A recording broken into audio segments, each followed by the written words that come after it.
예, 계시록 강의 137번째 시간입니다. 137번. 자, 최후의 심판은 확실히 있다.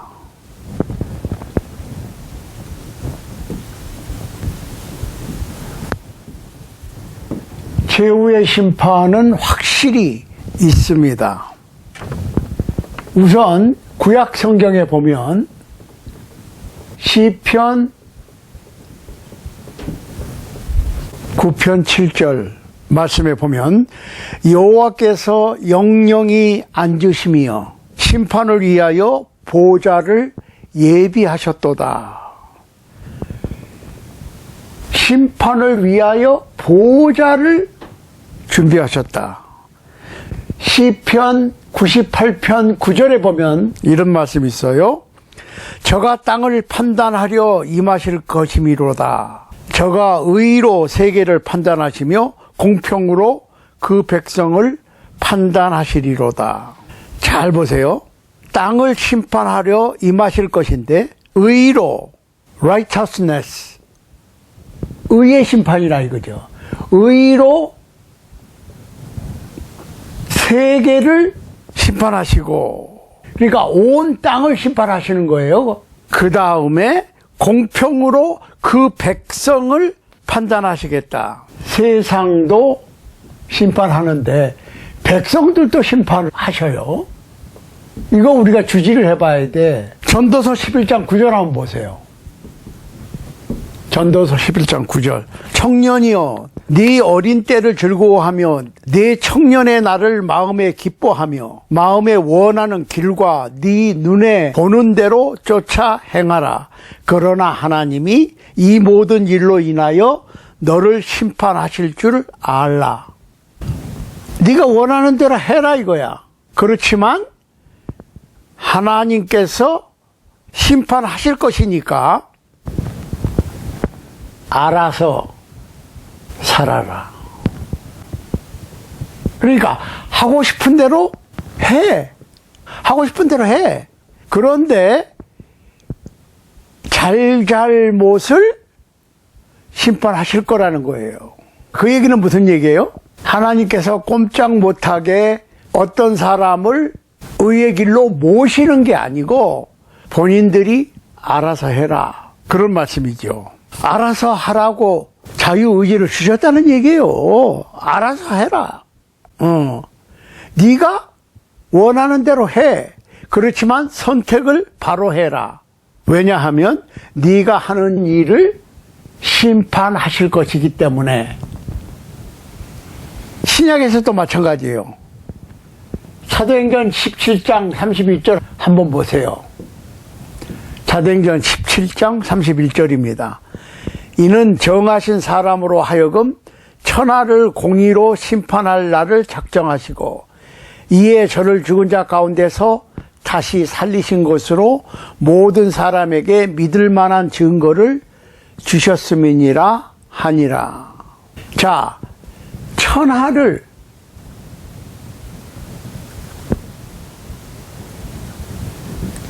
그러니까 천하를 심판하시는데 심판관은 예수 그리스도.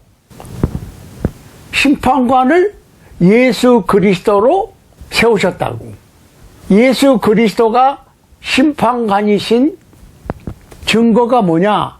예수님께서 인류의 죄를 위하여 죽으시고 장사되시고 부활하도록 하셨기 때문에 그것이 바로 예수 그리스도께 심판을 맡기셨다고 하는, 아버지 하나님께서 예수 그리스도에게 심판을 맡기셨다고 하는 증거다.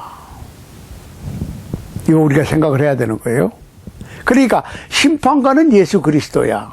마태복음 25장 31절 32절에 보면 인자가 자기 영광으로 모든 천사와 함께 올 때에 자기 영광의 보좌에 앉으리니 모든 민족을 그 앞에 모으고 목자가 양과 염소를 분별하는 것 같이 하시겠다. 양은 오른쪽에, 염소는 왼쪽에. 양과 염소로 구분을 하시는 거예요. 양과 염소로 구분을 하시는 거예요. 자, 로마서 2장 16절 보세요. 로마서 2장 16절. 곧 내 복음에 이른 바와 같이 하나님이 예수 그리스도로 말미암아 사람들의 은밀한 것을 심판하시는 그날이라. 하나님 아버지께서 아들 예수 그리스도에게 심판하시도록 맡기셨다는 얘기예요. 그러니까 로마서 14장 10절도 한번 보세요. 네가 어찌하여 네 형제를 판단하느냐? 어찌하여 네 형제를 업신 여기느냐? 우리가 다 하나님의 심판대 앞에 서리라. 자, 우리는 가끔 누구는 어떻고 어떤 교회는 어떻고 자꾸 다른 교회나 다른 믿는 자들을 판단을 하는 경우가 잦습니다. 그런데 문제는 우리가 이거를 심각하게 생각해 봐야 될 게 뭐냐면 하나님의 법정, 하나님의 법정에는 판사가 있고 검사가 있고 변호사가 있고 여기 죄인이 있습니다. 이 죄인의 자리에는 저를 비롯해서 여러분 한 사람이 다 죄인의 자리에 있는 거예요. 자, 검사는 목적이 뭐예요? 검사가 하는 일이 뭐예요? 죄인을 법정 최고형을 받게 하기 위해서 기소를 하는 겁니다. 이 죄인이 무슨 죄도 지었고 무슨 죄도 지었고 무슨 죄도 지었습니다. 그러니까 법정 최고형인 어떤 형벌을 주는 것이 마땅합니다 하고 기소를 하거든. 그러면 변호사가 변호를 할 때는 죄인을 위해서 어떻게 해서든지 무죄 석방 혹은 죄를 최대한으로 가볍게 형벌을 최대한으로 가볍게 받도록 변호하는 것이 변호사의 하는 일이에요. 그러면 검사가 기소를 하고 변호사가 변론을 하고 언도를 내릴 때는 판사가 유죄, 무죄, 유죄라면 몇년형 아니면은 사형이든지 무기징역이든지 판사가 언도를 내리지요. 그렇죠? 검사는 유죄를 주장하고 변호사는 무죄를 주장하지요. 그러나 판결은 판사가 한다니까요. 바로 그 얘기예요. 네가 어찌하여 네 형제를 판단하느냐? 어찌하여 네 형제를 업신 여기느냐? 우리가 다 하나님의 심판대 앞에 서리라. 이거를 우리가 깜빡깜빡 잊어버려요. 그러면 검사 역할이 누굽니까? 검사. 사단이죠. 사단이 검사예요. 판사는 예수 그리스도. 변호사는 성령님. 자, 오늘날에 성령님 측에서 일하는 교회 지도자들. 혹시 어떤 이웃이, 어떤 형제가, 어떤 자매가 분명히 잘못했어. 말씀에 비추어서. 잘못했다 손 치더라도 내가 정죄를 하는 거는 아니에요. 왜? 나도 심판대 앞에 쓸 거야. 나도 죄인이야. 그러면 변호사 측에서 성령님 측에서 일하는 교회 지도자들은 어떻게 해서든지 어떤 죄인의 죄를 용서받게 하기 위해서 노력하는 것이 직업이라고. 이걸 알아야 돼. 그러니까 우리는 사랑할 의무는 있지만은 미워할 권한이 없다니까요. 판단할 권한이 없어요. 우리는 판단은 판사가 하는 거지. 검사나 변호사 혹은 변호사 측에서 일하는 사람들이 하는 게 아니에요. 그걸 아셔야 돼. 그러니까 최후의 심판이라고 그러니까 그냥 내가 막 심판을 다 해버려. 그건 말이 안 되는 거예요, 지금. 이걸 아셔야 돼. 에? 우리가 이 세상에서 한결같이 죄인입니다. 다 죄인입니다. 이 세상에 살고 있는 우리는 한결같이 다 죄인입니다. 죄인이 아닌 사람이 없어. 그러니까 누가 혹시 잘못한 일이 분명히 있다고 그래도 우리는 판단할 수가 없는 거예요. 그러니까 그렇다고 해서 죄를 묵인하거나 동조하거나 같이 죄 짓는 일에 참여하라는 얘기가 아니에요. 이거 오해하시면 안 돼. 죄는 절대로 미워해야지. 그렇지만 죄인은 미워하거나 정죄하거나 판단할 권한이 나에게는 없습니다. 그렇게 하는 것은 성경에 이렇게 위배됩니다. 하나님 말씀에 의하면 그렇게 하는 것은 옳지 않습니다. 까지는 할 수 있어. 그렇지만은 지옥 간다, 구원 못 받는다 하고 정죄를 해버리면 내가 판사가 아닌데 판사의 역할을 해버리면 어떡하냐고. 변호사도 알아요. 죄인이 몇 년형 받을지. 그렇죠? 그렇지만은 변호사나 검사가 언도를 내릴 수는 없다는 얘기예요. 그걸 아셔야지. 자, 오늘날의 목사님들, 특히 목사님들, 부흥사님들 조심해야 될 게, 복음을 전하거나 목회를 하시는 분들이 성령님 쪽에서 일을 합니까? 사단 쪽에서 일을 합니까? 사단 쪽에서 일을 하는 사람들은 거짓 선지자예요. 선지자는 선지자인데 사단 쪽에서 일을 해. 그러니까 거짓 선지자지. 어떻게 해서든지 죄인을 법정 최고형을 받게 하기 위해서 노력하는 사람들이 검사와 검사 쪽에서 일하는 사람들이고, 성령님 쪽에서 일하는 사람들은 어떻게 해서든지 죄인을 무죄 석방하기 위해서 노력하는 것이 성령님, 곧 변호사 측에서 일하는 분들의 역할이라고. 그런데 하나님의 법정에는 너나 할 것 없이 혹시 변호사 측에서 일하는 교회의 지도자들이나, 즉 복음을 전파하는 분들이나 목사님들이나 교회 직분자들도 죄인이고 죄인의 자리에서 언도를 받아야 돼. 그걸 아셔야 돼요. 그러니까 심판의 대상이 모든 사람들이라니까요. 그러니까 예수님께서 재림하시면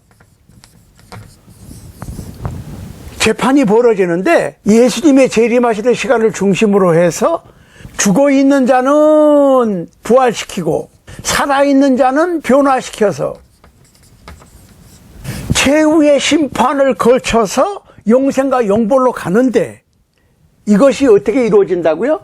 하다못해 몇 시간, 며칠, 몇 년 걸리는 게 아니고 twinkling one eye, 한눈 깜짝할 시간에 싹 다 처리가 되는 거예요.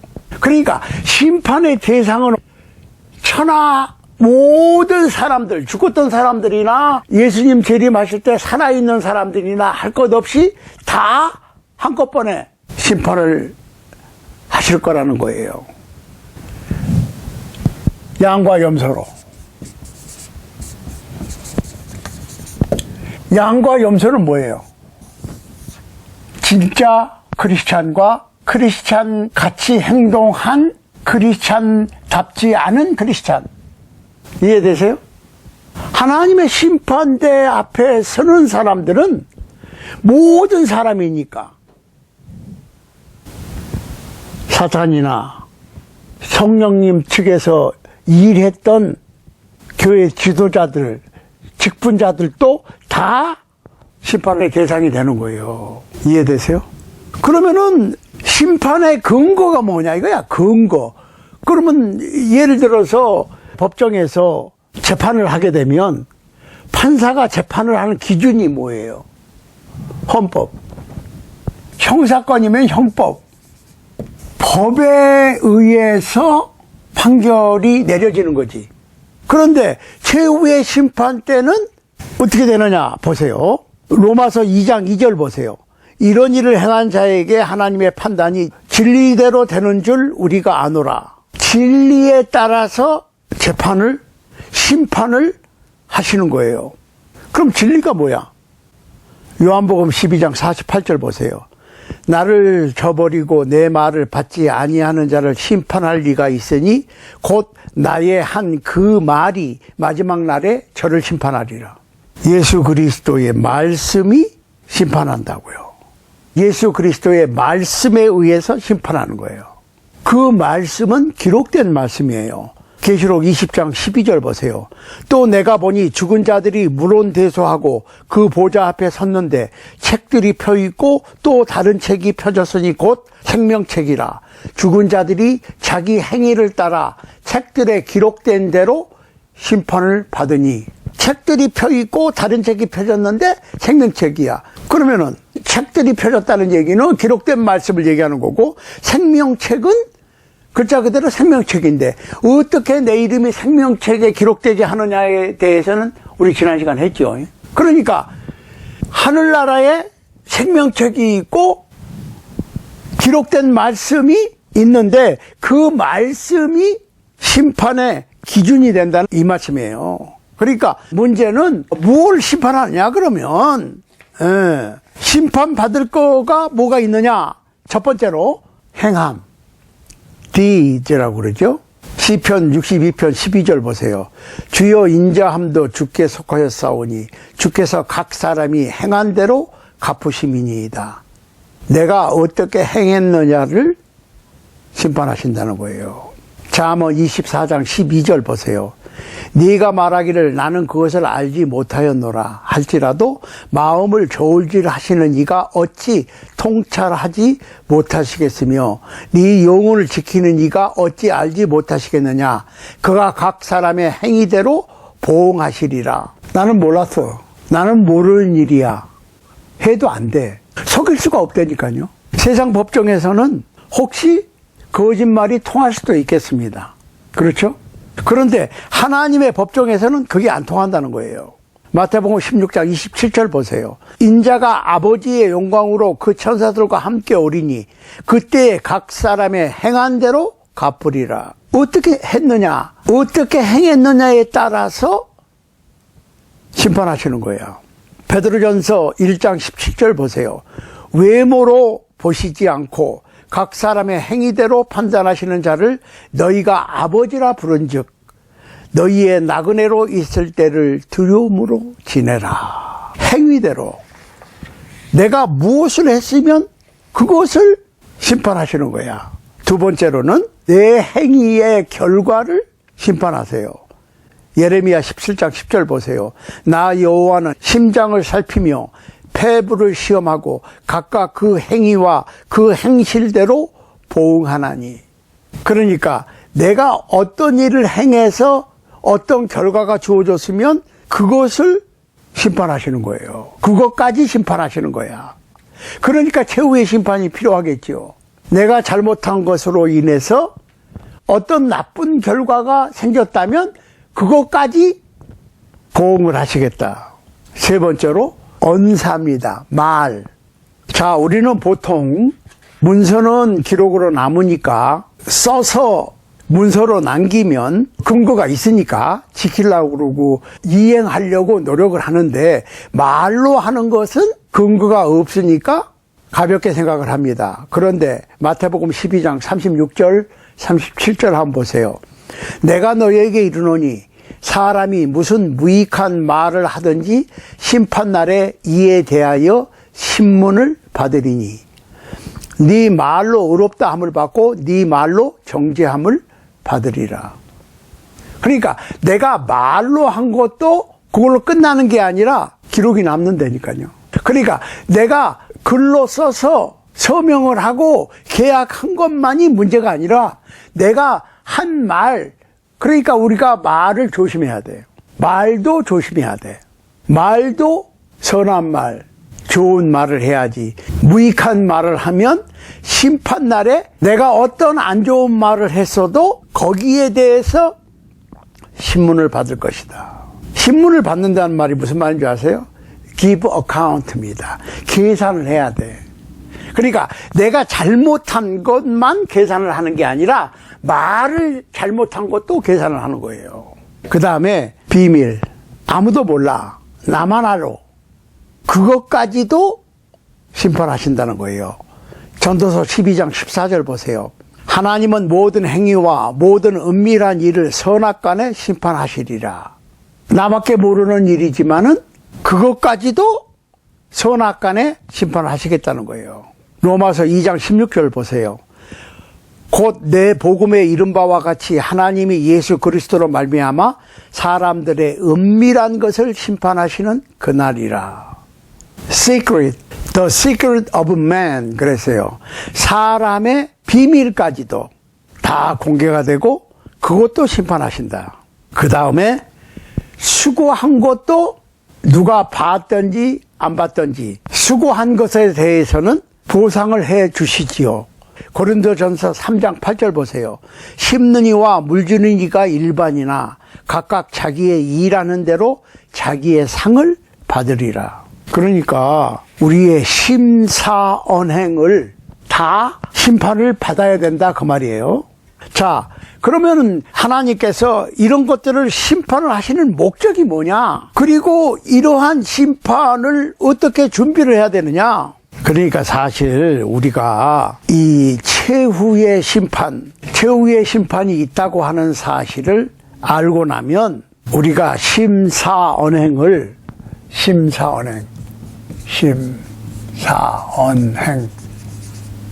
우리의 마음과 생각과 말과 행동을 조심하겠죠. 그렇지만은 아무리 조심해도 순간순간 실수를 하거든.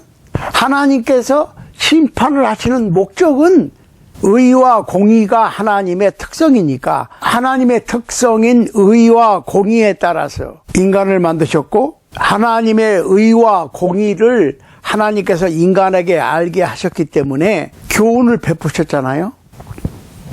그러니까 마음과 생각과 말과 행동을 모두 심판하실 것이다.